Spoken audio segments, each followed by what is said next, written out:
بسم اللہ الرحمن الرحیم نحمده ونصلی علی رسولہ الکریم۔ رمضان 2018 اور آج بیان کون سا ہے؟ 19واں۔ تاقراتیں شروع ہو رہی ہیں تو انشاءاللہ پھر اس میں تفصیل سے بیان کریں گے۔ آج تھوڑا مختصر، مجھے کہیں اور بھی جانا ہے بیان کے لیے۔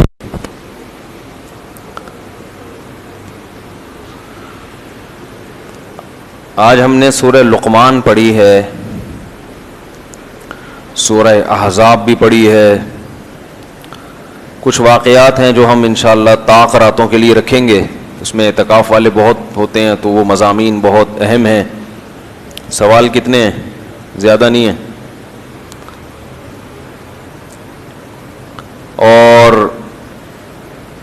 آج تھوڑا سا بس آدھا گھنٹہ کوشش کریں گے اس کے اندر اندر بیان ختم کر دیں۔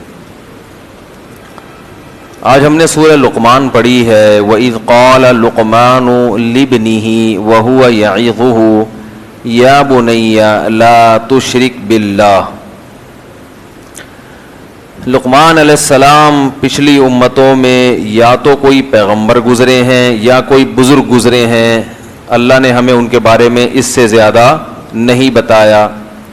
تو ہم ایمان رکھتے ہیں، اللہ اگر پیغمبر تھے تو بھی ہم ایمان رکھتے ہیں، اگر وہ تیرے ولی تھے پیغمبر نہیں تھے تو بھی ہم ایمان رکھتے ہیں۔ تو نہ ہم انکار کریں گے نہ اقرار کریں گے۔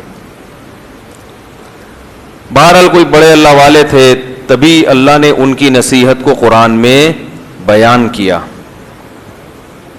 پتہ چلا کہ بزرگوں کے اقوال بیان میں سنانے میں کوئی حرج، بولو بھائی، نہیں۔ یہ تو اللہ کی سنت ہے، اچھی بات کہیں سے بھی ملے تو لے لینی چاہیے، چاہے وہ بزرگوں کی کیوں نہ ہو۔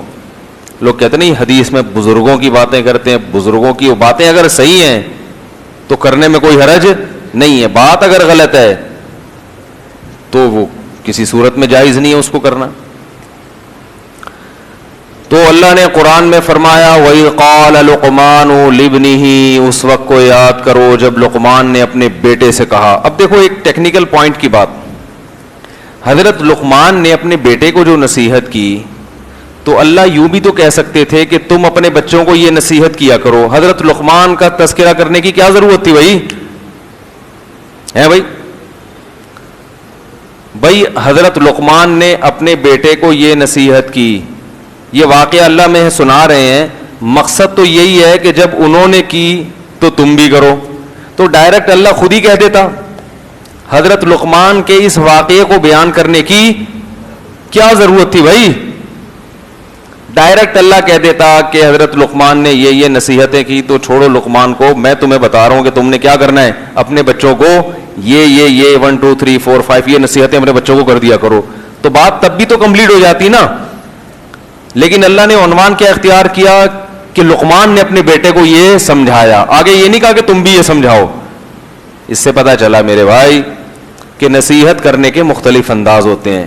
بعض دفعہ آپ کسی کو نصیحت کرتے ہیں خود یہ کرو یہ کرو یہ کرو، بعض دفعہ کسی بزرگ کا واقعہ سنا دیتے ہیں کہ ان بزرگ نے یہ کہا تھا،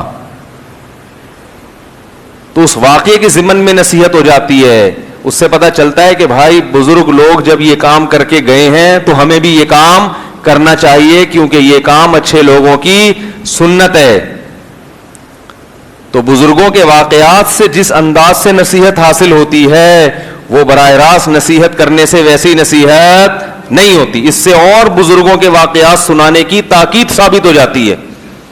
سمجھ رہے ہو؟ کیونکہ آج کل جو لوگ یوٹیوب پہ بیٹھے ہوئے ہیں وہ آپ کو بزرگ لیس بنانے میں لگے ہوئے ہیں، لیبل قرآن و حدیث کا استعمال کیا جا رہا ہے اور شو یہ کیا جا رہا ہے کہ قرآن و حدیث صرف ہم نے سمجھا، پوری 1400 سالہ تاریخ میں کوئی بزرگ گزرا ہی نہیں سوائے 4 5 6 کے جو جن کے وہ نام لیتے ہیں۔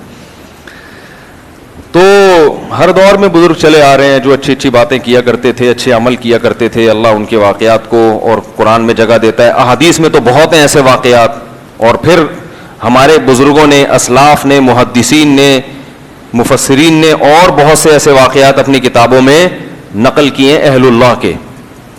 سیرت کتابیں لکھی جاتی ہے نا، جیسے نبی کی سیرت پہ، صحابہ کی سیرت پہ بھی لکھی گئیں، تابعین کی سیرت پہ بھی، تو بزرگوں کی سیرت پہ بھی کتابیں لکھی گئی ہیں. وہ اس لیے نہیں لکھی گئی کہ ان کو آپ شیلف میں بند کر کے رکھ دیں, وہ اس لیے کہ ان کتابوں کو پڑھ کے لوگوں کے سامنے ان واقعات کو نقل کیا جائے.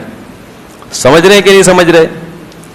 تو اللہ نے فرمایا وَإِذْ قَالَ لُقْمَانُ لِابْنِهِ, اس وقت کو یاد کرو جب لقمان نے اپنے بیٹے کو نصیحت کی, یا بنیا, اے میرے پیارے بچے. اس میں کیا سبق ملتا ہے؟ پہلا سبق, باپ کو چاہیے کہ بیٹے کو نصیحت, بولو بھائی, کیا کرے. اور باپ کو چاہیے جب بیٹے کو نصیحت کرے تو اس سے بھی سبق ملتا ہے کہ ماں کو چاہیے کہ بیچ میں ٹانگ نہ اڑائے. معذرت کے ساتھ خواتین بھی بیان سنتی ہیں, میرا اسٹائل یہی ہے, کیا کروں. جب باپ بیٹے کو نصیحت کرے تو ماں کو چاہیے کہ درمیان میں ٹانگ, جیسے کہ نہیں اڑاتی خواتین کہیں گی ہم کب اڑاتے ہیں, تو میں کب کہہ رہا ہوں کہ آپ اڑاتی ہیں. اگر آپ نہیں اڑاتی تو بہت اچھا کرتی ہیں, آئندہ بھی نہ اڑائیں. اپنی بچیوں کو بھی نصیحت کریں کہ بیٹا جب شوہر کے گھر جاؤ تو شوہر جب بچوں کو نصیحت کرے تو درمیان میں بولنا مت, اور بچوں کو اس کے خلاف نہ ورغلانا. ہوتا کیا ہے, سب جگہ نہیں, بعض جگہوں پر ایسا ہوتا ہے, کہیں کہیں شاذ و نادر, کروڑوں میں کوئی ایک جگہ ایسا ہو جاتا ہے کہ باپ جب اولاد کو نصیحت کرتا ہے تو یا تو والدہ اسی وقت درمیان میں ٹوک دیتی ہیں, ہر وقت سمجھاتے ہی رہتے ہو, گھر کا خیال تو ہے نہیں. اور بعض دفعہ اس وقت نہیں کہتی, بعد میں کہتی ہیں بچوں کو کہ تمہارے ابا کا کام تو نصیحتوں کے علاوہ کچھ ہے ہی نہیں. اس سے بچے پہ بہت منفی اثر پڑتا ہے, بہت برا اثر پڑتا ہے.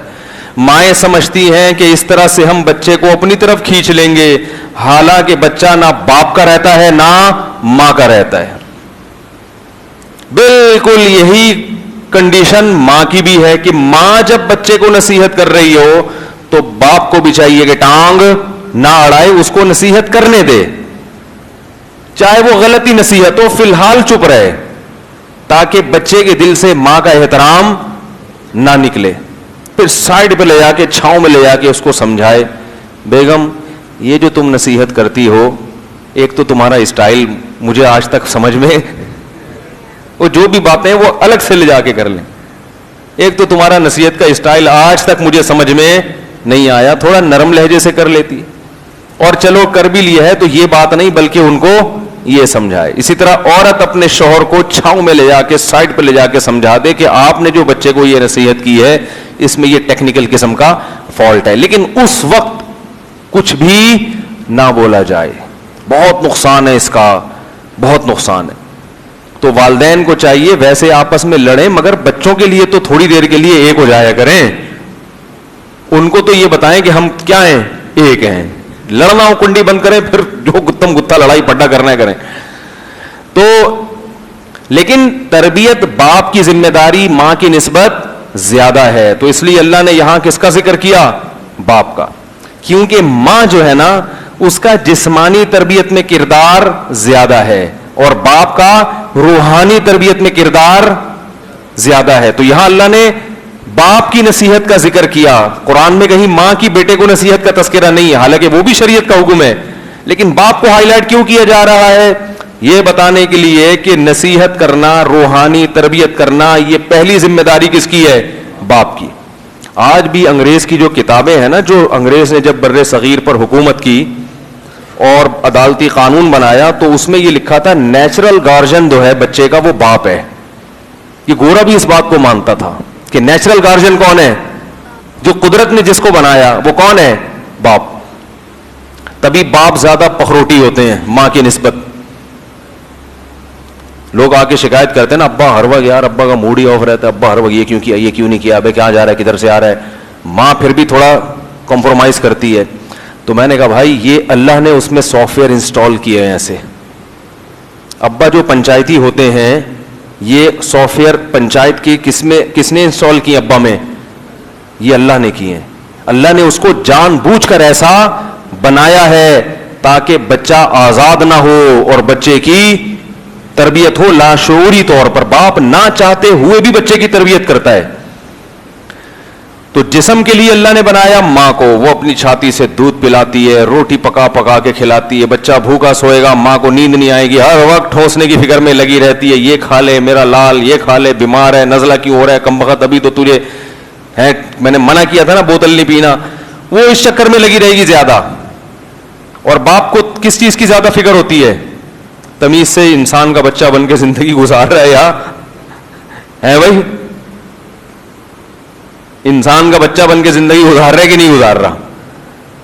دیکھو بچے جب ماں سے پیسے مانگتے ہیں ماں دے دیتی ہے فوراً. باپ سے مانگے تو دیتا ہے باپ فوراً؟ اکثر نہیں دیتے. میں تو نہیں دیتا. بچے مجھ سے چیز مانگتے رہتے ہیں, یہ تو میں نے کہا نہیں بھائی, ایک ٹائم متعین کیا ہوا ہے, جمعے کا دن, اس کے اتنے پیسے ہیں, اس کے علاوہ دائیں بائیں کچھ نہیں ملے گا. کیونکہ دیتے رہو تو بگڑ جائیں گے, ان کو عادت پڑ جائے گی. جب لت پڑے گی پھر پیسہ نہیں ملے گا تو پھر چوریاں کریں گے. لیکن مائیں کیا کرتی ہیں, بچے نے ذرا سے ضد کی, پرس سے پیسے نکال کے دیے, پھر نکال کے دیے, پھر نکال کے دیے. بچے بگڑتے ہیں اس سے. وہ سمجھ رہی ہوتی ہے ہم بچے پر کیا کر رہے ہیں, احسان. تو یہ دونوں کے جوڑ سے بچے کی تربیت ہوتی ہے. ممتا بھی چاہیے بچے کو, اور ادھر باپ کی بپتا. ماں کی دعا جنت کی ہوا بھی چاہیے, اور باپ کی دعا ٹریکٹر کا دھواں بھی چاہیے. تو بگڑتا کب ہے؟ جب باپ نہ ہو, باپ مر جائے, یا باپ, بعض لوگ بیرون ملک جاب کر رہے ہوتے ہیں, بچوں سے ملتے ہی نہیں کئی کئی سال, بچے اکثر ان کے بگڑتے ہیں. سب کے نہیں لیکن زیادہ تر بچے ان کے بگڑ جاتے ہیں. تو اللہ نے کیا فرمایا, وَإِذْ قَالَ لُقْمَانُ لِابْنِهِ, جب لقمان نے اپنے بیٹے سے کہا, یا بنیا, اے میرے پیارے بیٹے. یا بنیا جو ہے نا, اس کا مطلب میرے بیٹے نہیں بلکہ میرے پیارے بیٹے. اس سے پتہ چلتا ہے کہ باپ کو بھی چاہیے کہ جب نصیحت کرے تو محبت کا عنوان ہونا چاہیے. ایک دم دھمکیوں پہ چنگیز خان بننے کی کوشش نہ کرے. ہمارے یہاں کیا ہوتا ہے, پہلی دفعہ جب نصیحت ہوئے, تو نماز تو میں نے تو کبھی تجھے کم وقت دیکھا ہی نہیں, الو کے پٹھے, تجھے میں نے نماز پڑھتے ہوئے کبھی دیکھا نہیں. تباہ ایک چماٹ لگایا اس کے. ابے کبھی مدرسے بھی چلے جایا کر, ابے کبھی جو ہے وہ کم وقت تو گھر میں بھی بیٹھ جایا کر. تو اگر اسٹائل ہی, لیکن یاد رکھو یہ باپ کو نصیحتیں ہیں. آپ کو چاہیے کہ باپ اگر بدتمیزی سے بھی بات کرتا ہے تو آپ آگے سے جواب نہ دیں. آپ بولیں باپ ہے بھائی, اس کی بڑے احسانات ہیں, کوئی مسئلہ نہیں. آپ کے لیے یہی ہے کہ آپ اس کے سامنے جھک جائیں. لیکن ابا کو قرآن کیا کہہ رہا ہے, دیکھو لقمان جیسے نیک آدمی نے یا پیغمبر نے نصیحت کی تو کیسے محبت سے, یا بنیا, ہے میرے پیارے بیٹے.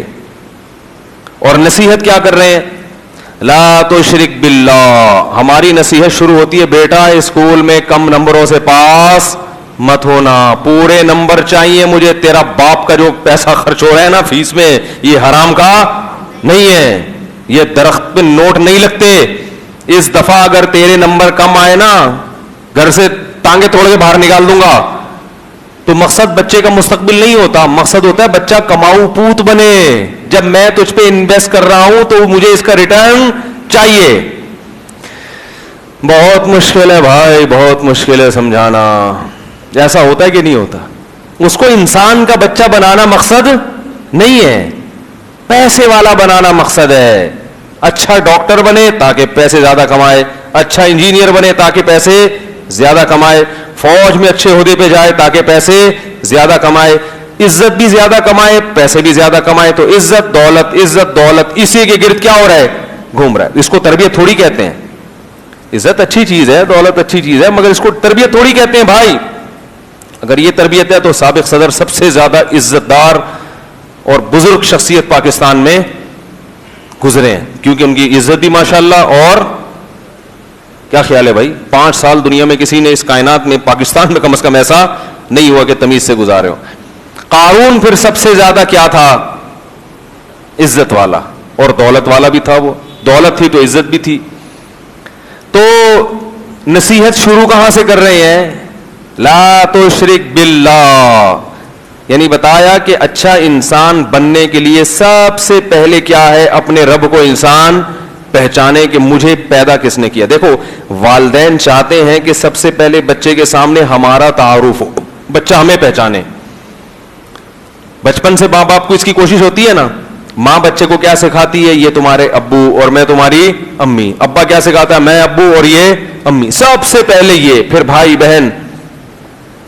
تو پیغمبروں کی خواہش ہوتی ہے کہ بچے کو سب سے پہلے کس کے بارے میں تعارف کروائیں, اللہ کے, جس نے ہمیں پیدا کیا اور اس اولاد کو پیدا کیا.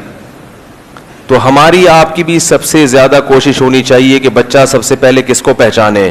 اللہ کو. اس کے ذہن میں اللہ بیٹھ جائے کہ وہی سب سے پہلے اللہ ہے. اور اللہ کا سب سے بڑا حق کیا ہے؟ اس کو یکتا مانا جائے, اس کے ساتھ کسی کو شریک نہ کیا جائے. یا بنی لا تشرک باللہ, اے میرے پیارے بیٹے اللہ کے ساتھ کسی کو شریک نہ کرنا. یا علی مدد کے نعرے نہ لگانا, یا رسول اللہ مدد کے نعرے نہ لگانا, یا غوث آدم مدد کے نعرے نہ لگانا. اور اس طرح کے جتنے بھی نعرے جن میں شرک کی بو بھی آتی ہو, بیٹا اس سے دور رہنا. ایک اللہ ہے جس نے مجھے بنایا, تجھے بنایا, ہم سب کو بنایا, بس وہی حاجت روا, وہی مشکل کشا. یہ بچے کے ذہن میں بچپن سے بٹھا دیں. ہم کلمہ تو یاد کراتے ہیں, کلمے کا مفہوم نہیں یاد کراتے. کلمہ تو قادیانی بھی اپنے بچوں کو پڑھاتے ہیں, تو کیا اس کلمے سے ان کی بخشش ہو جائے گی؟ بھائی وہ مفہوم ہی بدل دیا انہوں نے کلمے کا. تو الفاظ مقصد تھوڑی ہیں, الفاظ کے ساتھ ساتھ اس کا جو مفہوم ہے وہ بھی بولے نا, ضروری ہے وہ بھی. تو لا تشرک باللہ ان الشرک لظلم عظیم, شرک بہت بڑا ظلم ہے. ظلم کہتے ہیں جس کا جو حق تھا آپ نے اسے وہ نہیں دیا. تو اللہ کا جو حق تھا آپ نے وہ حق اللہ کو نہیں دیا. اور پھر آگے فرمایا ووصینا الانسان بوالدیہ, ہم نے انسان کو نصیحت کی ہے اپنے والدین سے اچھا سلوک کرے. تو اس میں بتا دیا کہ اللہ کے بعد کون ہے بھائی؟ والدین. رسول کا جو حق ہے نا وہ تو اللہ کی وجہ سے ہے, کیونکہ رسول صلی اللہ علیہ وسلم نے اللہ کا تعارف کروایا. تو جو اللہ سے محبت کرے گا رسول سے تو لازمی کرے گا, جو اللہ کا حق ادا کرے گا رسول کا تو حق لازمی کرے گا. وہ جو رسول کو نہیں پہچانتا وہ اللہ کو بھی نہیں پہچانتا. کہ جنہوں نے اللہ کا یہ ساری آیتیں ہمارے سامنے تو رسول نے پیش کی ہے نا, تو وہ تو خود بخود اللہ کے ضمن میں آ گیا. آگے فرمایا ووصینا الانسان بوالدیہ, وصیت کر دی ہے ہم نے انسان کو اپنے والدین کے ساتھ اچھا سلوک کرے. وصیت کا لفظ بہت سخت لفظ ہے. یہ نہیں فرمایا کہ ہم نے حکم دیا ہے انسان کو یہ کرے. جہاں بھی بات آئی نا قرآن میں نماز کی, زکوٰۃ کی, روزے کی, حکم کی بات آئی ہے, یہ کرو یہ نہیں کرو, یہ کرو یہ نہیں کرو. لیکن جہاں والدین کی بات آئی تو اللہ فرماتے ہیں کہ یہ نہیں میں کہہ رہا کہ حکم دے رہا ہوں, میں وصیت کر رہا ہوں. وصیت کسے کہتے ہیں پتہ ہے؟ مرتے ہوئے جو ہم کہہ کے جاتے ہیں. بھائی جب ہم دنیا سے جا رہے ہوتے ہیں اس وقت جو ورڈنگ ہوتی ہے, جو باتیں کہہ کے جاتے ہیں, وہ باتیں کیا کہلاتی ہیں؟ بھائی میرے ابا نے یہ وصیت کی تھی تو میں اس کو کسی قیمت پہ چھوڑ نہیں سکتا. تو وصیت کی جاتی ہے اس حکم کی جو آپ کی نظر میں بہت اہمیت کا ہم, کیونکہ مرتے ہوئے آپ ادھر ادھر کی باتیں نہیں کرو گے. اب آپ دنیا سے جا رہے ہو, ڈاکٹر نے کہہ دیا آپ کے پاس 3 منٹ کا ٹائم ہے, یا آپ پھانسی کے پھندے پہ جا رہے ہو, آخری خواہش پوچھی جاتی ہے نا, کیا ہو گیا بھائی؟ آخری خواہش پوچھی جاتی ہے کہ بتائیں مرنے سے پہلے کیا چاہتے ہیں. تو آپ چھوٹی موٹی باتیں نہیں کرو گی, یار میں یہ چاہتا ہوں کہ ایسا ہے کہ صبح میری جو بڑی بچی ہے اس کو ناشتے میں 2 پراٹھے کھلا دینا وہاں سے لا کے, اور وہ ہے نا اس بیچارے نے کئی دنوں سے برگر نہیں کھایا, میرا وہ منجلا بیٹا, اس کو کل ضرور برگر کھلا دینا. اور ہاں ایسا کرنا وہ گاڑی میں غلط پارک کر کے آ گیا تھا, اس کو صحیح جگہ پارک کر دینا. تو لوگ کہیں گے موت کے خوف سے اس کا دماغ کیا ہو گیا ہے, یہ باولا ہو گیا, خراب ہو گیا. اس موقع پر تو سلیکٹڈ باتیں کی جائیں گی, ٹائم کم ہے, بہت ہی اہمیت جس حکم کی ہوگی آپ وہ حکم اس وقت اپنے لواحقین کے سامنے بولو نا پیش کرو گے, جس کو ہر قیمت پہ منوانا چاہتے ہو آپ کہ یہ تو کرنا ہی کرنا ہے. اور پھر لوگ اس کو اہمیت سے بھی لیتے ہیں, بھائی یہ تو میرے باپ کی وصیت ہے یار, میں اسے کیسے چھوڑ سکتا ہوں, یہ تو میرے ابا نے کہہ کر گئے تھے مجھے. تو اللہ نے لفظ استعمال کیا وصیت, حالانکہ اللہ پہ موت نہیں آتی, یہ بتانے کے لیے کہ مرتا ہوا جتنی تاکید سے کوئی حکم دیتا ہے اتنی تاکید سے میں تمہیں, بلکہ اس سے بھی زیادہ تاکید سے. کیوں؟ عربی میں وصیت کے لیے وصا کا لفظ استعمال نہیں ہوتا, اوصا کا لفظ استعمال ہوتا ہے. وصا میں تشدید تاکید کے لیے ہے کہ بہت زیادہ تاکید سے تمہیں وصیت کر رہا ہوں کہ والدین کے ساتھ اچھا سلوک کرنا ہے. بہت اہم حکم ہے, بہت اہم حکم. ایک جگہ فرمایا قضا ربو کا، تیرے رب کا فیصلہ ہے. یہ کب استعمال ہوتا ہے؟ جب عدالت میں جج کوئی حکم صادر کرتا ہے تو وہ عام احکام کی طرح حکم نہیں ہوتا، وہ فیصلہ ہوتا ہے جس کے پیچھے واپس ہونے کا کوئی راستہ آپ کے پاس. جج کہتے ہیں نا فیصلہ محفوظ ہے، وہ فیصلہ اناؤنس کر دیا جاتا ہے، بس سپریم کورٹ کا فیصلہ ہے، اب یہ ریورس نہیں ہو سکتا. تو اللہ نے والدین کے لیے قضا کا لفظ بھی استعمال کیا اور وصیت کا لفظ بھی، بتا دیا کہ یہ حکم عام احکام کی طرح بولو بھائی نہیں ہے. اس لیے بھائی اللہ کا واسطہ دے کے کہتا ہوں نوجوانوں کو، جو مرد ہیں ان کو بھی، جو نوجوان لڑکیاں ہیں ان کو بھی، اپنی ماں اور اپنے باپ کے سامنے زبان مت چلایا کرو. دنیا بھی تباہ ہو جائے گی، آخرت تو ہوگی تباہ. بہت کنٹرول کرو، برداشت کرنا سیکھو، برداشت کرنا، اللہ نوازے گا تمہیں. اینٹ کا جواب پتھر سے دیتے ہیں. وہی کمپنی میں جب باس جھاڑ پلائے گا نا برداشت کریں گے، جاب سے نہ نکال دے. وہی بوڑھا باپ جب جھاڑ پلائے گا تو برداشت ہی نہیں ہوتا ان سے کہ یار یہ ہر وقت سناتے رہتے ہیں، ہر وقت سناتے رہتے ہیں. اتنی تاکید ہے والدین کی. میں یہ نہیں کہہ رہا کہ والدین ظلم نہیں کرتے، بعض بہت ظالم بھی ہوتے ہیں اور ناقابل برداشت حد تک اولاد کو پریشان کرتے ہیں. ایسے موقع پہ جتنا برداشت کر سکتے ہو کرو، بچ جاؤ ان کے سامنے. نہیں ہو کے دے رہا تو الگ ہو جاؤ. زبان درازی اور تو میں سے بہتر ہے کیا کرو بھائی، الگ ہو جاؤ اور پھر ان کا حال احوال پوچھتے رہو، مالی امداد کرتے رہو، ان کے لیے دعا کرتے رہو.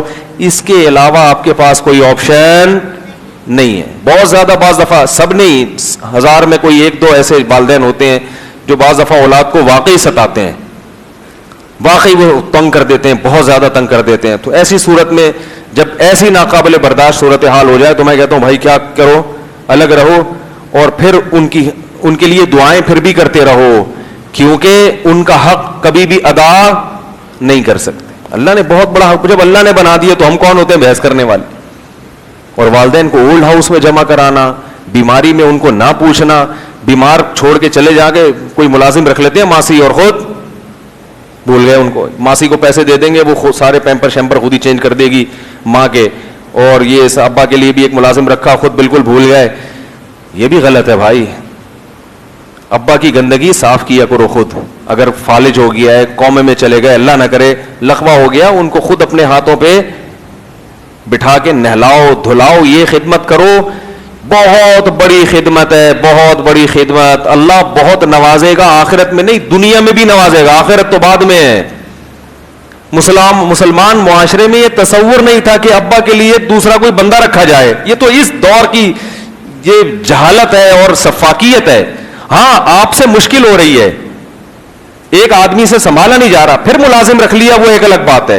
جان چھڑانے کے لیے ملازم رکھنا کہ یار پیسے دے دوں گا وہ کر لیا کرے گا، یہ ظلم ہے باپ کے ساتھ، یہ ظلم ہے ماں کے ساتھ.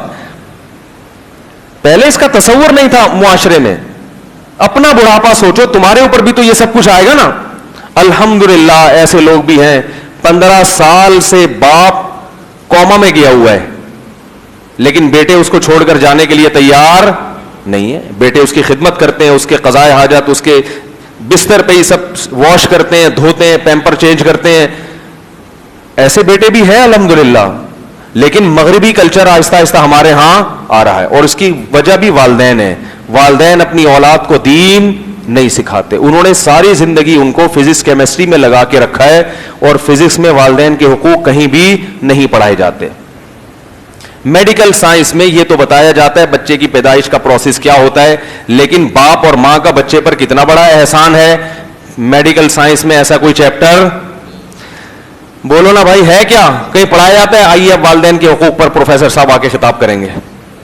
جب چیپٹر ہی نہیں ہے تو ڈاکٹر کو کیا پتا کہ باپ کا کیا حق، ماں کا کیا حق. اگر کوئی ڈاکٹر والدین کے حقوق ادا کر رہا ہے تو وہ اس لیے کہ مسلمان ہے، اس لیے کہ مسلمان کلچر میں پیدا ہوا. میڈیکل سائنس نے اس کو یہ چیز نہیں سکھائی. کوئی انجینئر ہے تو انجینئرنگ میں اس نے پڑھا ہی نہیں کہ تمیز سے بات کیا ہوتی ہے، تو کیسے تمیز سے بات کرے گا بھائی لوگوں سے؟ کیا خیال ہے بھائی؟ تمیز تو مدرسوں میں سکھائی جاتی ہے، بزرگوں کے یہاں سکھائی جاتی ہے.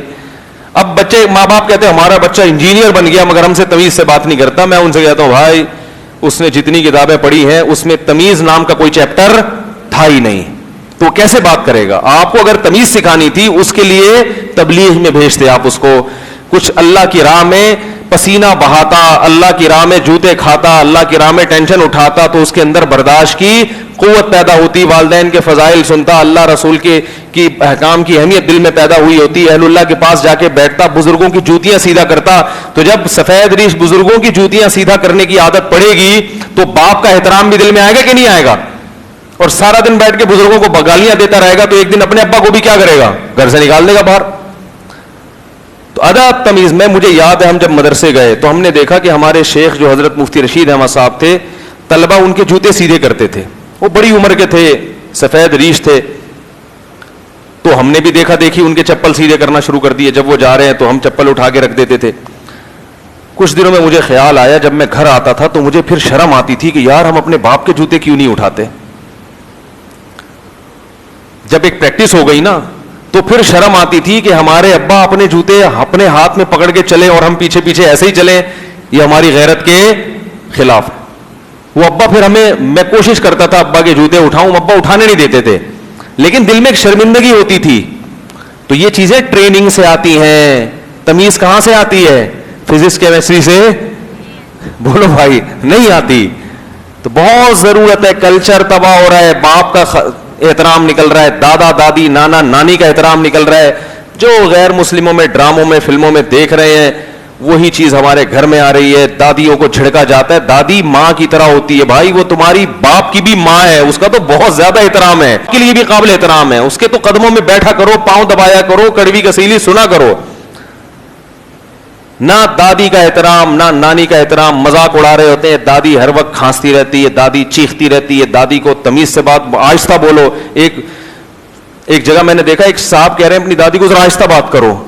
میں نے کہا یار تیری باپ کی ماں ہے, یہ اتنا بڑا احترام, اس کو تم کہہ رہے ہو کہ آہستہ بات کرو, اس کو سکھا رہے ہو تم. یہ ہے وہ کلچر جس کی طرف ہمیں مغرب لے کر جا رہا ہے. میڈیا بھی لے کر جا رہا ہے اسی کلچر کی طرف, اور مغرب بھی اسی کلچر کی طرف ہمیں لے کر جا رہا ہے. تو بھائی ان بزرگوں کی قدر کرو. قرآن حدیث میں کیا آتا ہے؟ حدیث سے فقہاء نے, تمام فقہاء نے مسئلہ نکالا ہے کہ آپ اگر نفل نماز پڑھ رہے ہیں, باپ نے آپ کو بلایا, آپ نماز توڑ کر اس کی بات کا جواب دیں. ماں نے بلایا, نماز توڑ کے ماں کی بات کا جواب دیں. دادا نے بلایا, نماز توڑ کے دادا کی بات کا جواب دیں. دادی نے بلایا, نماز توڑ کر دادی کی بات کا جواب دیں. نانی نے بلایا, نماز توڑیں, نانی کی بات کا جواب دیں. نانا نے بلایا, نماز توڑیں, نانا کی بات کا جواب دیں. اس کے علاوہ کوئی بھی بلائے تو نماز توڑنے کی ضرورت نہیں ہے. کتنا بڑا حق, کتنا بڑا حق بنا دیا. سب کلچر کی واٹ لگ رہی ہے, بس پیسہ کماؤ پیسہ کماؤ پیسہ کماؤ. اور والدین کا بھی قصور ہے, ان کو بھی وہی بچہ اچھا لگتا ہے جو پیسے کما کے کھلاتا. ان کو نماز پڑھتا ہوا بچہ اچھا لگتا ہی نہیں ہے. نماز پڑھتا ہوا بچہ ان کو کیا کرے, داڑھی والا بچہ ان کو اچھا لگتا ہی نہیں ہے. شلوار ٹخنے سے اوپر ہو تو ان کو بچہ ملا ملا سا لگ رہا ہوتا ہے, وہ پسند ہی نہیں کرتے.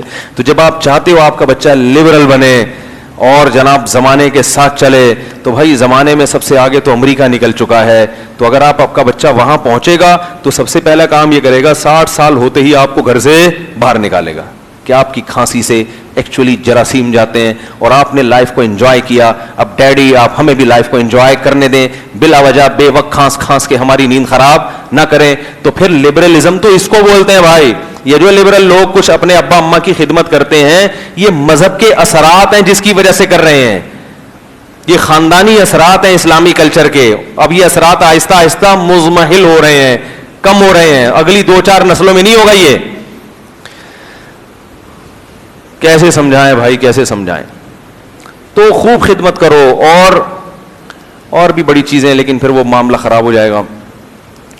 تو چھوڑو, بس زیادہ نہیں سیاست پہ جاتا میں. وہ بہویں آج کل ساسوں کو بالکل ہی لفٹ کرانا چھوڑ دی انہوں نے.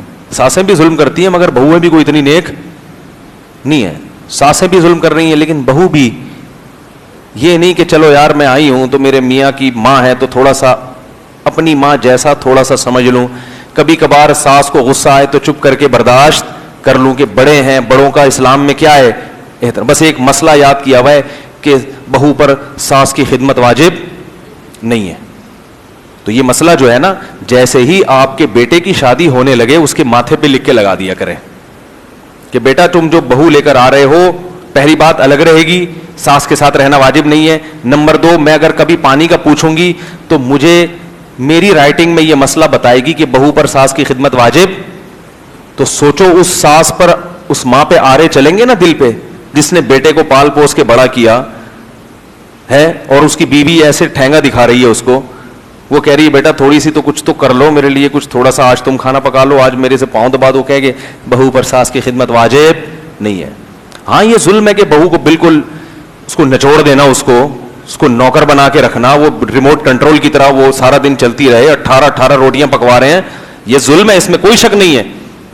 لیکن بالکل آپ کسی فیملی میں آئے ہو تو فیملی کے بھی تو کچھ تمیز اور آداب ہوا کرتے ہیں. اکٹھے جوائنٹ فیملی میں رہنے کے کچھ طور طریقے ہوتے ہیں خاندانی لوگوں میں.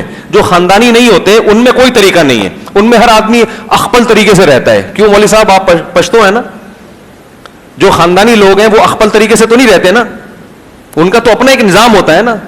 تو آپ کے خاندان میں کیا یہ ہوتا ہے کہ آپ ایک بھائی شادی کر کے آئے وہ اس کا اخپل طریقے سے رہے گا ہے؟ دیکھو اخپل طریقہ نہیں ہوتا, ہر آدمی کا اخپل طریقہ. خاندان کا ایک مستقل ایک رواج ہوتا ہے, بھائی ہمارے خاندان میں ایسے ہوتا ہے, تو آپ کو اس خاندان کے لحاظ سے چلنا پڑے گا, کیونکہ آپ رخصت ہو کے اس خاندان میں آئی ہو. تو اس خاندان کی جو پرمپرا ہے جب تک شریعت کے خلاف نہ ہو تو آپ کو اس پرمپرا کا خیال, بولو بھائی, کرنا پڑے گا.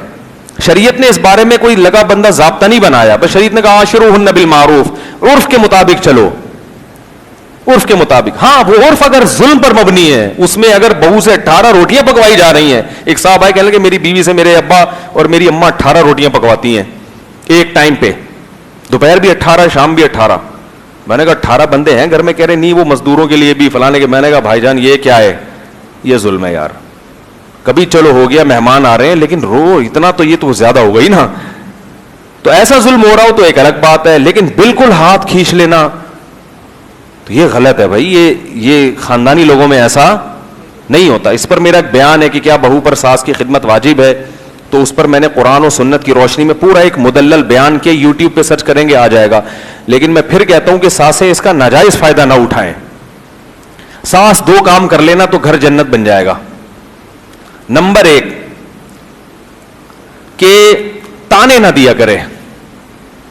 بہو نے کوئی الٹی چیز پکا دی تو محبت سے سمجھائے ماشاءاللہ بڑی پیاری چیز بنائی ہے, اگر تھوڑا سا نمک اور کم کر لو تو اس میں مزہ دوبالا ہو جائے گا. ایسے یہ جو تم نے گوشت گلایا ہے نا دیسی مرغے کا, بیٹا یہ بڑا پیارا گوشت گلایا ہے تم نے, تھوڑی دیر اور چولہے پہ پکتی تو اور مکھن جیسا ہو جاتا. یہ اسٹائل بات کرنے کا ساسوں کا نہیں ہوتا. ساس کا اسٹائل بتاؤں کیسا ہوتا ہے, گوشت گلا نا, گلا نہیں کچا رہ گیا. ان کے تو ماں باپ نے کھانا پکانا نہیں سکھایا ان کو ہے. تمہیں تمہاری ماں نے روٹی پکانا نہیں سکھائی ہے, بول کے بھی گئی تھی, جلا دیا. تو جب اس طرح کے طنز ہوتے ہیں, پڑھی ہوئی ہوتی رہتی ہے, تمہارے باپ نے تمہیں سکھایا نہیں کچھ, تم ڈائریکٹ ماں باپ پر آ کے تانے, تو اس کے دل میں نفرت کے جذبات پیدا ہوتے ہیں, کیونکہ اسے پتا ہے یہ میری حقیقی ماں نہیں ہے, تمیز سے چلے گی تو ہم بھی تمیز سے چلیں گے بھائی. ٹھیک ہے نا, تمیز سے ہی تو, محبت سے تو بات کرو, طنز تو نہ کرو, تانے تو نہ دو. دوسرا, اس پر اس کے بوجھ سے زیادہ کام نہ ڈالا جائے, کام لیا جائے. گھر میں فارغ نہیں کسی کو بیٹھ, جب جوائنٹ فیملی میں ہے تو سب کو مشترک رہنا ہے, کچھ نہ کچھ گھلنا جلنا ہے. پیڑے کھانے کے لیے کوئی بھی نہیں آیا. آپ کا میاں بھی تو اتنی خدمت کر رہا ہے نا, گھر میں لا کے پھل بھی, یہ چیزیں اس پر واجب تھوڑی ہیں, لیکن اخلاقی ذمہ داری ہے. پھل کھلانا شوہر پر واجب نہیں ہے, اخلاقی ذمہ داری ہے. علاج کرنا شوہر پر واجب نہیں ہے, پتہ ہے آپ کو, علاج کرنا, بیوی بیمار ہو جائے, بیوی کا علاج شوہر پہ واجب نہیں ہے. کیوں؟ اس لیے کہ آپ خود بیمار ہو جاتے ہو تو اپنا علاج واجب نہیں ہے, تو بیوی کا کہاں سے واجب ہو گیا؟ پرہیز واجب ہے. بیوی کو نزلہ ہو گیا تو شوہر پرہیز کرا سکتا ہے, ٹھنڈے پانی سے پرہیز, آئس کریم سے پرہیز, کھچڑی کھاؤ 3 دن تک. لیکن غیر اخلاقی حرکت ہے نا علاج نہ کرانا, وہ بیچاری کہاں جائے گی علاج کے لیے؟ تو جیسے شوہر کی اخلاقی ذمہ داری ہے کہ خود بیمار ہو تو اپنا بھی علاج کرو, بیوی بیمار ہو جائے تو اس کا بھی علاج کرو, تو جب وہ اپنی اخلاقی ذمہ داریاں پوری کر رہا ہے تو ساس کی خدمت, گھر میں سب کے ساتھ مشترکہ رہنا, یہ بھی آپ کی اخلاقی ذمہ داری ہے. سمجھ میں آ رہی ہے بات کہ نہیں آ رہی؟ یہ اخلاقی, اس میں شریعت نے پابندی نہیں لگائی بلکہ ترغیب دی ہے, اخلاقیات کا تقاضا ہے. دیکھو جابر بن عبداللہ رضی اللہ تعالی عنہ کی زوجہ کا انتقال ہو گیا تھا یا طلاق ہو گئی تھی, تو حضرت جابر بن عبداللہ کی چھوٹی چھوٹی بہنیں تھیں, تو حضرت جابر بن عبداللہ نے شادی کی, تو آپ صلی اللہ علیہ وسلم نے ان سے پوچھا کہ اے جابر تم نے کس سے شادی کی ہے, بیوہ سے یا کنواری سے؟ تو حضرت جابر نے کہا یا رسول اللہ بیوہ عورت سے شادی کی ہے, بڑی عمر کی عورت. آپ نے فرمایا کنواری جوان سے کرتے نکاح, تم بھی دل بہلاتے اس سے, وہ بھی تمہارے ساتھ دل بہلاتی, بیوہ سے کیوں کر لی؟ ایک مزاح کیا نبی صلی اللہ علیہ وسلم نے.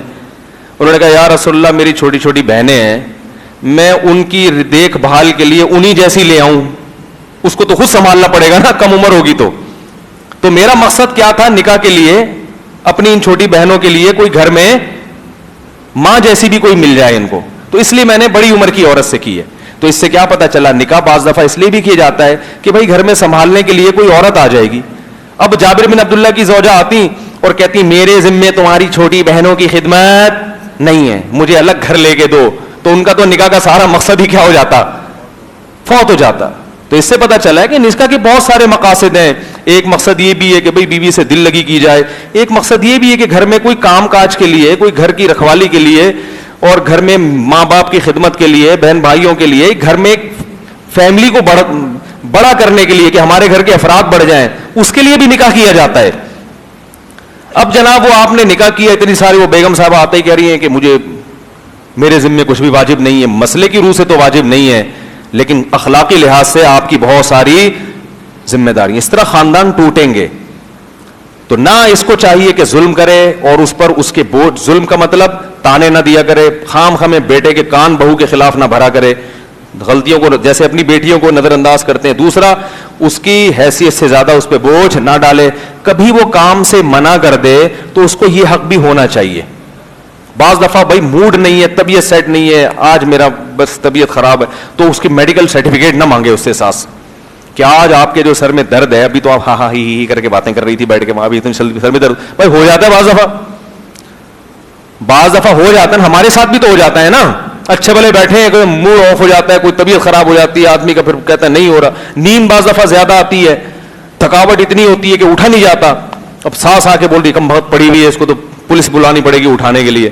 تو کبھی کبھار سونے دو بھائی, سوتوں وہ کو اٹھانا اچھا کام نہیں ہے. آج آپ خود کچن میں چلی جاؤ, آج خود تھوڑا سا آپ کر لو. اور بیٹے کو بھی چاہیے کہ بیوی اگر ماں کی زیادہ خدمت نہیں کر رہی, اس کو محبت سے سمجھائے, نہیں کر رہی تو مار دھاڑ کے بجائے خود اماں کی خدمت کرنا شروع کر دے. تو بیوی غیرت مند ہوگی تو اس کو خود شرم آئے گی, خود خدمت کرے, بولے بھائی کوئی بات نہیں, دیکھو اب میں اس عمر میں تو اماں کو کچن میں نہیں دیکھ سکتا, بیگم میں بھی اماں کی عمر اتنی ہو گئی ہے اور گھر میں اتنی بہویں پڑی ہوئی ہیں, اور اماں ہماری کچن سنبھالے, کپڑے بھی دھوئے, تو اب یہ سعادت کس کے حصے میں آئے گی؟ میرے حصے میں.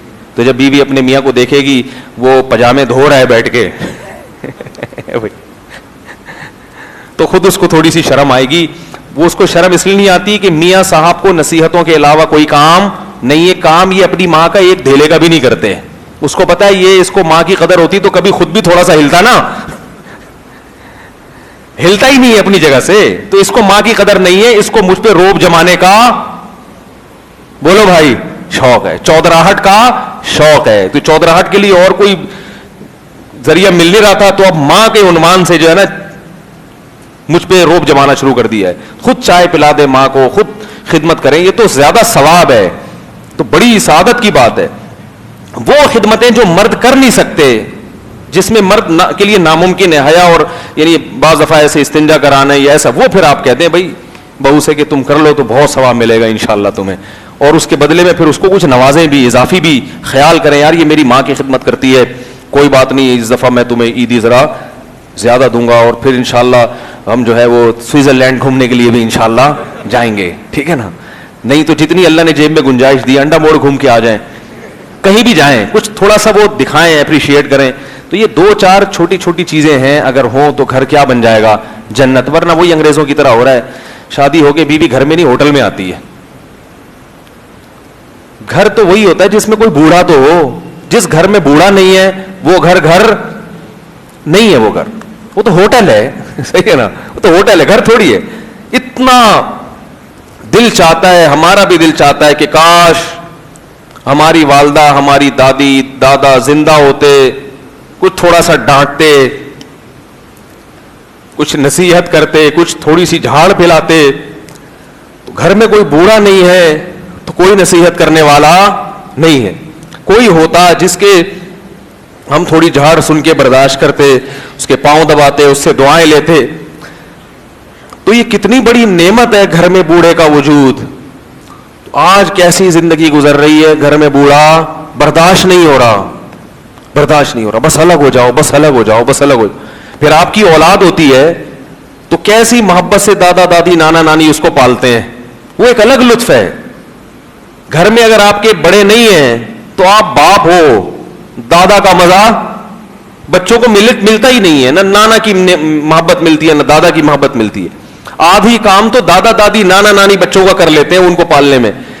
تو وہ سارا سیٹ اپ مغربی کلچر کی وجہ سے برباد ہو رہا ہے. تو کیا کہاں بات چلی تھی, کہاں آ گئی؟ تو اللہ نے کیا فرمایا, بس جلدی سے سمیٹتا ہوں. وَإِذْ قَالَ لُقْمَانُ لِابْنِهِ, لقمان علیہ السلام اپنے بیٹے کو سمجھا رہے ہیں. پہلی بات شرک نہیں, دوسری بات کیا اللہ نے فرمایا کہ والدین کے ساتھ کیا کرو, اچھا سلوک. ہاں خلاف شریعت کاموں میں نہیں. اگر وہ ماں کہہ رہی ہے کہ بہن کو حصہ نہیں دینا, یہ نہیں ہوگا, بہن کو حصہ کیا خیال ہے بھائی ملے گا. اماں کہہ رہی ہیں یہ پلاٹ نہیں بیچنا جب تک میں زندہ ہوں. اماں یہ پلاٹ ابا کا تھا اور ان کا انتقال ہو چکا ہے اور وہ دنیا سے جا چکے ہیں. اس پلاٹ میں بہنوں کا بھی حصہ ہے اور ایک فلانے بھائی کا بھی حصہ ہے. اللہ نے کہا ہے کہ وراثت کو جلدی تقسیم کر دو تاکہ کسی پہ ظلم نہ ہو. اماں آپ بہت اچھی ہو, آپ کے پاؤں دبا دوں, لیکن پلاٹ کیا ہوگا, تاکہ کسی کا حق نہ مارا جائے. تو خلاف شرع کاموں میں نہیں. اسی طرح نکاح کا بھی ایسا ہی ہے. شادی کرنی ہے, جوان ہو گئے, اپنے خرچے پہ کر رہے ہو, اماں کہہ رہی نا دودھ نہیں بخشوں گی. آپ اماں سے کہیں اماں دیکھو آپ بہت اچھی ہو, میں آپ سے پیسے نہیں مانگ رہا, جہاں آپ کہو گی وہاں کروں گا. اماں کہہ رہی نہیں کرنی نہیں ہے. اماں ایسا نہیں ہوگا, ایسا کریں گے تو کوئی بھی نہیں آئے گا, یعنی دنیا میں نہیں آئے گا. جب شادی نہیں ہوگی دنیا میں آئے گا کوئی؟ اماں یہ تو اللہ کا حکم ہے, وہ بھی کسی کی بیٹی ہے جس سے میں شادی کروں گا. آپ کی بیٹی ہیں گھر میں بیٹھی بیٹھی بوڑھی اس لیے ہو رہی ہیں کہ دوسروں کی امائیں بھی اپنے بیٹوں کو شادی کرنے سے روک رہی ہیں. تو اماں قبول کر لو تو اچھا ہے. اماں کہ نہیں بخشوں گی, کوئی بات نہیں, اماں کو بغیر بتائے کر لو پھر, تاکہ ان کو تکلیف بھی نہ ہو. بچے جب بڑے ہو جائیں خود آ کے بتائیں کہ آپ ہماری رشتے میں دادی لگتی ہیں. ٹھیک ہے, یہ ایک ٹیکنیکل طریقے بتا رہا ہوں میں, لیکن ایسا نہ کریں. آپ جیسا کر سکتے ہیں کہ ماں کو کم سے کم تکلیف ہو, لیکن نکاح آپ کو کرنا پڑے گا. یہ اللہ اس کے رسول کا حکم ہے. ورنہ زنا کی طرف بھی جاؤ گے, دوسروں کی بچیاں برباد ہو رہی ہیں, ان کے رشتے نہیں آ رہے, یہ سارا کلچر تباہ ہو رہا ہے. تو ابا اماں کا بہت حق, مگر شریعت نے اس میں باؤنڈری کھینچی ہے. اسی طرح جب والدین کے حقوق کی بات چل رہی ہے تو ایک اور بعض چیزیں ایسی ہیں جن میں والدین مشورہ دے سکتے ہیں, اپنی رائے زبردستی مسلط نہیں کر سکتے. مثال کے طور پر آپ چاہتے ہو میں ڈاکٹر بنوں, ابا کہہ رہے ہیں کہ نہیں تو انجینئر بن. چند کلپ دیکھ لی ہوں گے انہوں نے اس کے, تو متاثر ہو گئے. ویسے تو ان کے جنہوں نے کلپ دیکھے ہوں گے نا وہ کہیں گے بیٹا سب کچھ بن جانا, انجینئر کبھی بھی نہ بننا. لیکن ایک مثال ہے, شاید ان کو خیال آ جائے. تو اب اس میں زبردستی رائے مسلط کر رہے ہیں, آپ کا دل لگ نہیں رہا انجینئرنگ میں, یا جو ہے نا میکینک بننے میں دل نہیں لگ رہا آپ کا, تو یہ بھی انسان کی ایک ذاتی چیزیں ہوتی ہیں. والدین کو خوش کرنے کی کوشش کریں, اچھی بات ہے, لیکن اگر اس چیز میں آپ والدین کو فالو نہیں کرتے تو گناہ انشاءاللہ نہیں ہوگا. اسی طرح سفر ہے, آپ کو بیرون ملک جانا ہے سفر کے لیے, پڑھائی کے لیے, ابا اماں کہہ رہے ہیں نہیں ہماری اجازت نہیں ہے, اور گھر میں دوسرا بیٹا خدمت کے لیے بھی ہے, والدین کو کوئی نقصان نہیں ہوگا. تو علماء نے لکھا ہے کہ والدین پھر سفر سے آپ کو نہیں روک سکتے, کیونکہ سفر کرے گا انسان کو, پڑھائی کے لیے بھی سفر کرنا ہے, تجارت کے لیے بھی کرنا ہے, تو اس طرح کی پابندی اگر والدین لگائیں تو بچہ تو کہیں کبھی نہیں رہتا. ہاں ماں باپ کی بات مان لے تو اچھی بات ہے, لیکن یہاں ماننا فرض نہیں. ان سے کہیں ابا دیکھیں آپ کے دادا, میرے دادا اگر آپ کو روک لیتے, شادی سے روکتے تو میں پیدا نہیں ہوتا ہے, اور تجارت سے روکتے تو آپ کماتے کیسے؟ یہ تو سفر ساری دنیا کر رہی ہے. آدم علیہ السلام اپنے بچوں کو روکتے کہیں جانے سے تو یہ پوری دنیا آباد ہوتی. نہ چین بنتا نہ پاکستان, وہ سارے ادھر ہی رہ رہے ہوتے, سب منع کر رہے ہوتے یہاں سے کہیں نہیں جانا آگے. تو یہ اتنے ملک کہاں آباد ہوتے؟ تو سفر سے نہیں روک سکتے والدین, بلا وجہ کا سفر کر رہے ہیں, خطرناک سفر کر رہے ہیں, اس سے روک سکتے ہیں. تو یہ کچھ چیزیں ایسی ہیں جہاں والدین کو چاہیے کہ زبردستی نہ کریں, بلا وجہ اس پہ اولاد پہ دباؤ نہ ڈالیں. اگر وہ ڈالیں گے تو پھر اولاد میں بغاوت پیدا ہوتی ہے. تو پھر میں والدین سے پوچھتا ہوں کہ بچہ بگڑا, وہ کہہ رہے ہیں ہم یہ کہہ رہے ہیں یہ کرو, میں کہہ رہا ہوں آپ یہ کہہ کیوں رہے ہیں اس کو؟ یہ تو ظلم ہے نا. اتنا حق تو اللہ نے آپ کو نہیں دیا کہ آپ اس کو بالکل ہی ایک زنجیروں میں باندھ کے رکھ لیں, اتنا حق تھوڑی دیا ہے. کچھ اس کی بھی, وہ بھی ایک انسان ہے. اب آپ اسے کہہ رہے ہیں کہ وہ پٹھان ہوٹل کے پراٹھے کھانے, وہاں کے پراٹھے نہیں کھانے, اس کو وہ ہضم نہیں ہو رہے, وہ تو بھائی جو پیٹ تو اس کا ہے نا. اب ان چیزوں میں جس میں والدین کو کوئی نقصان بھی نہیں ہے, زبردستی خام خواہ میں مسلط کرنا رائے, پھر اس سے اولاد میں بغاوت پیدا ہوتی ہے. اور پھر شریعت بھی ایسی مباح چیزوں میں اطاعت کو واجب, جس کو شریعت نے مباح قرار دیا ہو, ہاں جس کو شریعت نے کوئی ہدایت نہ دی ہو اس میں تو والدین کی اطاعت کرنی چاہیے. تو یہ چند چیزیں تھیں, جلدی سے وہ نصیحتیں مکمل کر دوں. یا بنی, اللہ نے فرمایا ہم نے حکم دیا کہ والدین کے ساتھ اچھا سلوک کرو. اور آگے پھر اللہ نے حکم کہا کہ لقمان علیہ السلام نے کہا اقیم الصلاۃ, نماز قائم کرنا ہے. والدین کو سب سے زیادہ کس کو فوکس کرنا چاہیے؟ نماز. آگے بھی نصیحتیں, وقت بہت زیادہ ہو گیا, پھر وہ انشاءاللہ کل بیان کریں گے. مہر فاطمی آج کے حساب سے کتنا ہے مجھے یاد نہیں ہے, کیا کرنا ہے مہر فاطمی کا؟ میاں بیوی میں جو مہر طے ہو جائے وہی شرعی مہر ہے. میرے بھائی میاں عاطف قادیانی کو عہدے پر لانے کے باوجود یہ جاننے کے کہ یہ شخص قادیانی ہے, جب اس نے اس کو ہٹا دیا تو کیوں ہاتھ دھو کے پیچھے پڑے ہوئے ہو؟ بھائی وہ قادیانی کو لایا اس لیے نہیں کہ وہ قادیانی ہے, اس لیے لے کر آیا کہ وہ اکنامکس کا, معیشت کا ماہر ہے. اور یہ بھی غلط کیا. ہم کہتے ہیں نہیں, ایسے حساس عہدے پہ قادیانی کو نہیں بٹھانا چاہیے تھا. جب علماء نے ان کو بتایا, احتجاج ہوا, تو اس نے ہٹا دیا. تو اب جیسے لانا غلط کام تھا تو ہٹانا اچھا کام بھی تھا. تو اگر لانے پر ملامت ہے تو ہٹانے پر اپریشیٹ بھی ہونا چاہیے. کیا خیال ہے بھائی؟ ایک بچہ اچھے کام برے کام کرتا ہے, چوری کی, ابا نے چماٹ لگایا. ایک دن بچے کو کچھ پیسے ملے 5,000 روپے, بچے نے لا کے ابا کو دے دی, ابا اس کا مالک نہیں مل رہا, آپ پہنچا دیں. تو نیک ابا ہوگا, بولے گا یار اس دن چوری پہ میں نے چماٹ مارا تھا تجھے, تو آج تو نے اچھا کام کیا, تو میری طرف سے تجھے یہ گفٹ. اور اب ابا ایسا کام نہ کرے. اس نے کیا کیا, بچے کو 5,000 روپے بچے نے چوری کیے, ابا نے تھپڑ لگایا. اگلے دن بچے کو 5,000 ملے کہیں سے, بچے نے ابا کو لا کے دیے, ابا نے پھر تھپڑ لگایا. بچہ کہہ رہا ہے اب کیوں تھپڑ لگا رہے ہو؟ کہہ رہے کل جو تو نے چوری کی تھی. وہ کہہ رہے وہ تو تھی نا, اب تو میں نیک بن گیا اور میں نے وہ 5,000, اب دیکھو اب بھی تو میں چوری کر سکتا تھا لیکن میں نے لا کے واپس. تو ابا دلیل یہ دے رہے ہیں کہ وہ تو نے اپنی خوشی سے کی تھی, یہ میری نصیحت سے کی ہے. آپ کہہ سکتے ہیں قادیانی کو لایا اس لیے تھا, اپنی مرضی سے ہٹایا قوم کے کہنے سے, تو یہ تو ہمارے کہنے سے ہٹایا ہے. تو بھائی ہٹا تو دیا نا, کام تو اچھا کر لیا, ہمارے کہنے سے کیا ہو یا کسی کے کہنے سے بھی کیا ہو. میں کوئی عمران خان کا ٹھیکیدار یہاں نہیں بیٹھا ہوا کہ اس کی ہر غلطی کو میں صحیح کرنے کی کوشش کروں. 100 خامیاں ہوں گی, لیکن جو خامیاں ہیں وہ بیان کیا کرو. اپنی طرف سے کھینچ تان کے ختم نبوت کا لفظ غلط نکل گیا تھا, اس کے منہ سے نکل نہیں رہا تھا. کسی کے منہ سے کسی بھی وقت کوئی غلط لفظ نکل سکتا ہے, اٹک سکتا ہے منہ میں. آپ اس کو قادیانی بھی کہیں, آپ اس کو قادیانیوں کا حمایتی بھی کہیں, مگر دلیل مضبوط ہونی چاہیے اس کی. یہ کہ خاتم النبیین کا لفظ پڑھنے میں اٹکن آ رہی تھی, اٹکن کسی کے پاس بھی کسی بھی وقت کسی بھی لفظ میں ہو سکتی ہے. یہ پھر اپنا مذاق اڑوانے والی بات ہے. کہاں شریعت میں لکھا ہے کہ جس کے لفظ سے خاتم النبیین کا لفظ منہ سے غلطی سے غلط نکل جائے تو وہ اسلام سے خارج ہے؟ یہ کون سے قرآن میں, کون سی حدیث میں کہاں لکھا ہوا ہے؟ بلکہ اس کے خلاف لکھا ہوا ہے کہ میدان جنگ میں ایک کافر آیا صحابی کے سامنے اور تلوار صحابی نے اس کی گردن پہ رکھی, اس نے فوراً کلمہ پڑھا کہ میں مسلمان ہوتا ہوں. صحابی نے قتل کر دیا کہ یہ تو تلوار کے ڈر سے, اب تک تو ہوا نہیں تھا. قرآن کی آیت نازل ہوئی, یا ایھا الذین آمنوا اذا ضربتم فی سبیل اللہ فتبینوا ولا تقولوا لمن القى الیکم السلام لست مؤمنا. ایک آدمی کی گردن پہ تم نے تلوار رکھی ہے, اس کنڈیشن میں بھی کہہ رہا ہے کہ میں مومن ہوں, تو تمہیں یہ کہنے کا حق نہیں ہے کہ تم مومن نہیں ہو. تمہیں کس نے یہ اتھارٹی دی ہے؟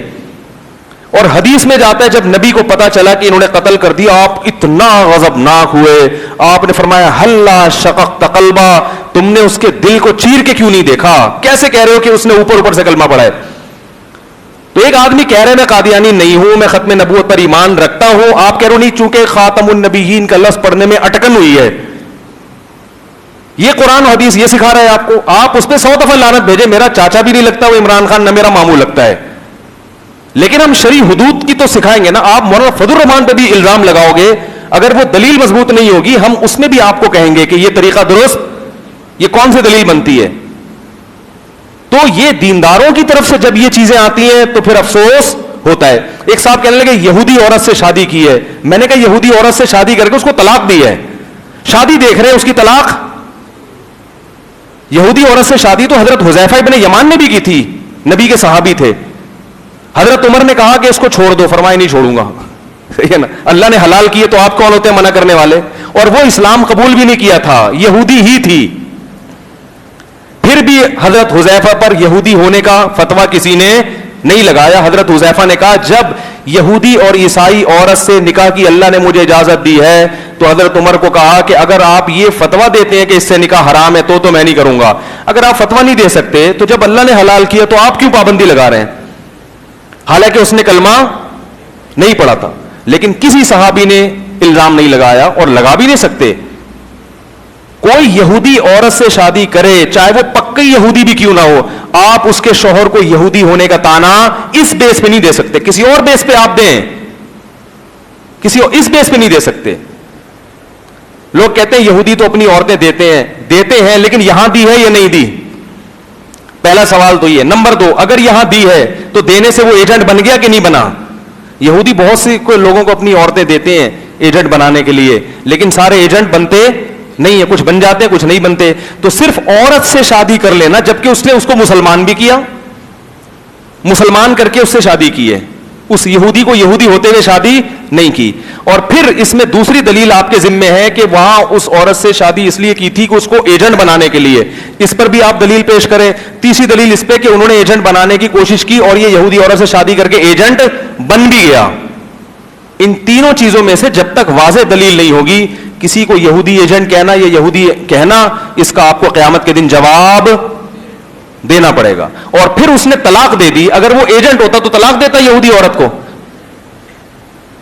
طلاق یہی کام اگر کوئی اور کرتا نا تو کہتے یہ ہوتا ہے یہودیوں کا ایجنٹ.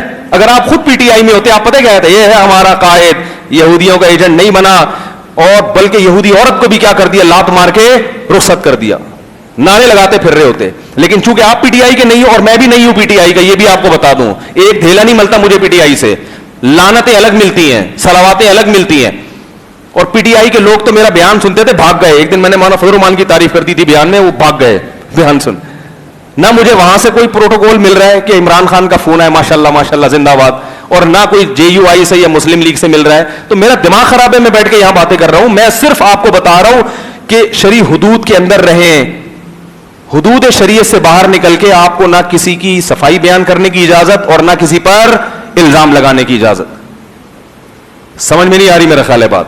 اس حدود کے اندر رہ کر آپ جو مرضی الزام لگائیں, تو آپ خام خامے اپنی طرف سے فرض کر کے یہودی عورت سے شادی کی تو یہودی بن گیا. کوئی اور تلاش کریں کہ بھائی وہ اسرائیل سے اس نے یہ ایگریمنٹ کیا ہے, اس پہ آپ کہیں اس فلانے سے یہ چھپ کے اس کے کیا ہو رہے ہیں, اندر سے ایگریمنٹ ہو رہے ہیں, اسرائیل کو تسلیم کرنے کی باتیں ہو رہی ہیں, یہ غلط ہیں, ہم بھی اس کی کیا کریں گے, مخالفت. لیکن یہ کہنا کہ ختم نبوت کا لفظ پڑھنے میں غلطی ہو گئی تھی اور جناب وہ اس کو وزیر خزانہ بنا دیا, اس سے پہلی جو حکومتیں ہیں یہ حرکتیں وہ بھی کرتے رہے ہیں.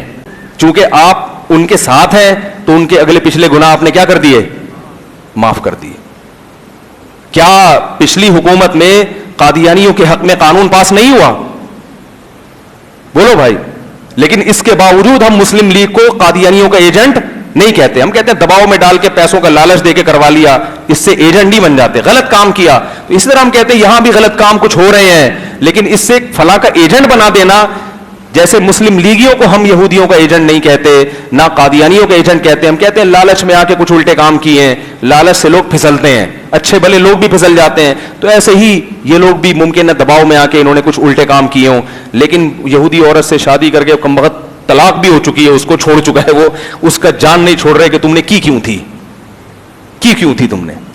اور میں نے دیکھا ہے کہ جب عمران خان نے طلاق دی تھی نا یہودی عورت کو, اس وقت بہت سے لوگ اپریشیٹ کر رہے تھے, یار یہ نر کا بچہ ہے, اس نے ایک یہودی عورت کو طلاق دے دی جس سے بہت کچھ مل سکتا تھا، اس کو بہت کچھ مل سکتا تھا، بہت پیسہ مل سکتا تھا. تو ایک اور بات سے بات چل نکلی ہے، آپ نہ جوائن کریں پی ٹی آئی. میں اب راز کی بات بتا دوں، میں نے پی ٹی آئی کو ووٹ نہیں دیا تھا. عجیب بات، میں نے اس دفعہ پی ٹی آئی کو ووٹ، بولو بھائی، حالانکہ یہ باتیں بتانے کس کو دیا چھوڑو، میں نے پی ٹی آئی کو ووٹ نہیں دیا، میں نے نہیں ووٹ دیا، کسی اور کو ووٹ دیا میں نے. اس کے باوجود میں ان چیزوں میں حمایت کیوں کر رہا ہوں؟ یہ بتانے کے لیے کہ آپ اپنا مذاق قوم کے سامنے نہ اڑوائیں. لوگ علماء سے بدگمان ہوں گے، بولیں گے یار ان کا کوئی اصول ہی نہیں ہے. میں نے ووٹ نہیں دیا، کیوں نہیں دیا یہ ایک الگ بحث ہے. لیکن یہ جو الزامات لگ رہے ہیں، ان میں زیادہ تر الزامات کیا ہیں؟ غلط ہیں. اور یہ الزامات پھر پہلوں پر بھی لگتے ہیں، لیکن ان کے بارے میں آپ کیا ہو گئے؟ بالکل خاموش. وہ تو قادیانیوں کے حق میں قانون پاس کر چکے ہیں، بہت کچھ ہو چکا ہے، ان کے بارے میں چپ بیٹھے ہوئے ہیں آپ. تو یہاں ختم نبوت کا لفظ پڑھنے میں غلطی ہو گئی تو اسلام سے یا تو خارج ہو گیا یا قادیانیوں کا ایجنٹ بن گیا. تو بہت کچھ ہے، لوگ واٹس ایپ پہ بھیجتے رہتے ہیں، وہ دیکھو قادیانی سے ہاتھ ملا رہا فلانا، تو بھائی غلط کر رہا ہے یار، ہم کب کہہ رہے ہیں. لیکن ایجنٹ بن جانا ان کا، یہ پہلے لوگ بھی بہت اچھی طرح سے کر چکے. جنرل مشرف نے قادیانیوں کے حق میں تقریر کی ہے، قادیانیوں کے سامنے کھڑے ہو کر. میں نے وہ تقریر خود سنی ہے. اس کے باوجود بہت سے لوگوں نے جنرل مشرف کا ساتھ دیا. جنرل مشرف نے تقریر میں یہ کہا تھا قادیانیوں کو خوش کرنے کے لیے کہ کچھ فنڈامنٹلسٹ قسم کے لوگ ہیں جو نہیں چاہتے، ہم تو بڑے براڈ مائنڈیڈ ہیں، ہم تو سب کے حقوق چاہتے ہیں. یہ باقاعدہ تقریر اس کی آن دا ریکارڈ موجود ہے. تو جب اس کا ساتھ دینا اسلام میں جائز ہو گیا، اس بیس پر اس کو آپ یہودیوں کا، قادیانیوں کا ایجنٹ نہیں کہتے، تو پھر اب جو آپ کے خلاف ہو وہ سارے ایجنٹ بن گئے. یہ بات ساڑی عقلچ نہیں آتی. آپ بھی بہت اچھے ہیں تو ہو سکتا ہے دوسرے بھی بہت اچھے ہوں. اور یہ بھی ایک بات یاد رکھو، آج ایک بڑا ایشو چل رہا ہے، وہ کوئی نیب کا چیئرمین ہے جنہوں نے کوئی سیٹنگ ان کی تھوڑی سی آج کل آؤٹ ہوئی ہے. مجھے کسی نے بتایا کل قاری صاحب نے کہ وہ بڑا اسکینڈل بنا ہوا ہے اور ایک لڑکی ان کے پیچھے پڑ گئی تھی اور وغیرہ وغیرہ وغیرہ. تو مجھے اس اسکینڈل سے کوئی غرض نہیں ہے، صحیح بھی ہو سکتا ہے، غلط بھی ہو سکتا ہے، ہمیں کوئی بات غرض نہیں ہے. اس پہ جو تبصرے ہم نے جو یوٹیوب پہ نیچے کمنٹس دیکھے، کوئی کچھ گالیاں دے رہے ہیں اس کو، ابے تیری ایسی کی تیسی، ابے تو ایسا آدمی، ابے تو یوں، ابے تو یوں، اور کچھ دفاع کر رہے ہیں کہ یہ فیک ہے. یہ دونوں ہی غلط ہیں. یہ دونوں کیا ہیں؟ غلط. اس کا اصل جواب یہ ہونا چاہیے کہ ایک آدمی سے ایک غلطی ہوئی ہے، اس نے قوم کے سامنے نہیں کی، یہ اس کا اور اللہ کا معاملہ ہے، جو جرم ہے، گناہ ہے. زیادہ لتاڑنا اس کو چاہیے جس نے اس کے جرم کو کیا کیا؟ دنیا کے سامنے ہائی لائٹ کیا. الحم سے لے کے والناس تک اور تمام احادیث ہمیں یہ سکھاتی ہیں کہ ایک آدمی اگر چھپ کے جرم کر رہا ہے تو اس کے گناہ پہ پردہ ڈالو، اس کے گناہ کو لوگوں کے سامنے ہائی لائٹ مت کرو. یہ آیتیں کہاں گئیں؟ یہ حدیثیں کہاں گئیں؟ اور جتنے لوگ چسکے لے رہے ہیں نا کہ ابے یہ دیکھا ایسا ہے، ابے یہ ویسا ہے، ان میں سے 90% لوگ اپنے گریبان میں جھانک کے دیکھیں. کیا آپ سے ماضی میں کبھی ایسا گناہ نہیں ہوا کہ آپ یہ سمجھتے ہو کہ میرا ماضی اگر پورا یوٹیوب پہ آ جائے تو اس میں کوئی اس قسم کی مسٹیک نہیں نکلے گی؟ ایسا دودھ کا دھلا ہوا ہوں. پتہ نہیں کیا کیا کرتے رہے ہو آپ، لیپ ٹاپ پہ کیا دیکھتے رہے ہوگے چھپ چھپ کے کمرہ بند کر کے، اور لڑکیوں سے پتہ نہیں کیا کیا باتیں کرتے رہے ہوگے. آپ جیسے یہ چاہتے ہو کہ یار ہم سے اگر غلطی ہو گئی تو اللہ وہ جرم کو کیا کر لے؟ چھپا لے، کسی کو پتہ چلے تو وہ پردہ ڈال دے. تو ایسے ہی کسی دوسرے سے گناہ ہوتا ہے، چاہے وہ کوئی بھی ہو، تو آپ کی ذمہ داری ہے کہ اس کے گناہ پہ کیا کریں؟ پردہ ڈالیں. لوگوں کے تبصرے یہ بھی تھے کہ یہ تو اینٹی کرپشن ہے، یعنی اینٹی کرپشن کے لیے ہے نا یہ، تو جس آدمی کا کام کرپشن روکنا وہ خود کرپٹ ہو، تو ہم اس کے اس جرم کو ہائی لائٹ کر رہے ہیں تاکہ پتہ چلے کہ یہ آدمی کرپشن روکنے کے لائق، بولو بھائی، نہیں ہے. تو یاد رکھو کرپشن ایک الگ چیز ہے. اس قسم کی حرام کاریاں، ناجائز غلطی، میں اس لیے کہہ رہا ہوں کہ میں اس کو گناہ کو اپریشیٹ نہیں کر رہا کہ بہت اچھا کام کیا، یہ ہے ناجائز، یہ ہے حرام، یہ ہے غلط، لیکن یہ اس کا کرپشن سے تعلق، بولو بھائی، نہیں ہے. وہ آدمی کرپشن کرتا ہوا پکڑا جاتا، پوری دنیا کے سامنے اس کو لانا چاہیے تھا کہ یہ جس عہدے پر بیٹھا ہوا ہے اس عہدے پر اس کی ذمہ داری ہے کرپشن روکنا، مگر یہ خود کیا کر رہا ہے؟ رشوت لے رہا ہے، تاکہ لوگوں کو اس کے شر سے حفاظت ہوتی. کسی کا ایسا جرم جس کو اگر ہائی لائٹ نہ کریں تو لوگوں کو نقصان ہو رہا ہو. جیسے ایک آدمی چوری کرتا ہے تو آپ بتا دیں جا کے بھائی یہ چور ہے, ذرا احتیاط کرنا, تاکہ آپ کی جیبیں کیا ہو, محفوظ رہیں. آپ نے کیا کیا, اس کی چوری کا بھی بتایا اور اس کے زنا کا بھی بتا دیا اور اس کے جناب اور کیا کیا کرتا رہے سب بتا دیا. اس کا مطلب کیا ہے کہ آپ لوگوں کو اس کی چوری سے نہیں, آپ تو اس آدمی کو ذلیل کرنے پہ تلے ہوئے ہو, آپ کو ذاتی بغض ہے. تو حدیث کا مفہوم ہے کہ جو لوگوں کے عیوب سے پردے اٹھاتا ہے اللہ قیامت کے دن اس کے عیوب سے بھی پردے اٹھائے گا. اللہ کہے گا تو بڑا فنٹر بنا پھرتا تھا, تو کون سا اتنا نیک تھا. تو مجھے افسوس اس پر ہو رہا ہے کہ ایک بری چیز آئی ہے, بری چیز کو دفن کرنا چاہیے, یوٹیوب سے ہٹانا چاہیے. اور جس عورت نے چپکے سے ویڈیو بنائی سب سے زیادہ چترول اس کے لگنے چاہیے, اس کو کوئی بھی برا نہیں کہہ رہا, خود جا کے باتیں کر رہی. اگر یہ سچ ہے, اگر فیک ہے تو مجھے نہیں, میں اس میں پڑھ ہی نہیں رہا کہ یہ فیک ہے یہ حقیقت ہے. ہمیں کیا کرنا ہے بھائی, کسی سے توبہ کا دروازہ کھلا ہے, اگر گناہ ہوا ہے تو بھائی توبہ کر کے اللہ کو منا لو, اللہ معاف کر دے گا, آئندہ نہیں کرو. تو ہمیں تو اس سے غرض ہی نہیں ہے کہ یہ سچا واقعہ ہے یا جھوٹا واقعہ. اگر بالفرض سچا واقعہ ہے تو اس عورت کو کوئی ملامت نہیں کر رہا کہ کمبخت جب تو اس کے پاس گئی تھی اس سے تو نے گپیں بھی لگائی, باتیں بھی کی اور بڑے دل لگی کی باتیں کر کے چپکے سے ویڈیو بنائی, تو تجھے یہ حق کس نے دیا تھا کہ ایک آدمی کو ننگا کر دے چوک پہ لا کے.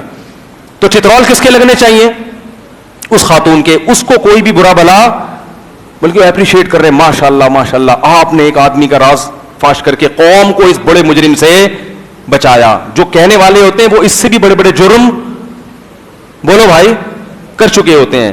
تو مجھے اس سے غرض نہیں ہے کہ وہ نیب کے چیئرمین اچھا آدمی ہے برا آدمی ہے. میں یہ بتا رہا ہوں کہ اسلام نے کسی کی برائی کو چھپانے کا حکم دیا ہے, ہائی لائٹ کرنے کی اجازت نہیں دی ہے. علماء اس کی ایک بڑی پیاری مثال دیتے ہیں کہ دیکھو اگر ایک آدمی بیچ چوک میں گندگی کر دے, قضائے حاجت کر لے, واش روم جانا چاہیے تھا نا اس کو, چھپ کے یہ اس نے بیچ چوک میں کر دیا, یہ برائی کی نا اس نے. آپ نے کیا کیا, ڈنڈی سے لے کے اس کو پوری سڑک میں پھیلا دیا. تو زیادہ برا کون ہے, وہ ہے یا آپ ہیں؟ اس نے تو ایک جگہ کیا تھا, آپ نے کیا کیا. تو ایک آدمی نے اگر جرم کیا ہے اس نے تو بند کمرے میں چھپ کے کیا, آپ نے یوٹیوب پہ وہ جرم وہ گندگی پوری دنیا میں پھیلا دی. تو جس نے پھیلائی ہے وہ زیادہ گندا ہے, جس نے کی ہے وہ کم درجے کا گندا ہے, اور وہ توبہ کر کے اللہ کو منا بھی سکتا ہے. لیکن جب کسی کا جرم دنیا کے سامنے آ جائے تو وہ اللہ سے 100 دفعہ بھی توبہ کرے, اللہ تو پہلی دفعہ میں معاف کر دے گا, پبلک قیامت تک اس کو بخشنے کے لیے تیار نہیں ہوتی. پبلک ہمیشہ کہے گی یہ وہی تو ہے جس نے یہ کیا تھا. تو کسی کی عزت کا اس طرح سے جنازہ نکالنا, کیا اللہ اس کی اجازت دے سکتا ہے آپ کو؟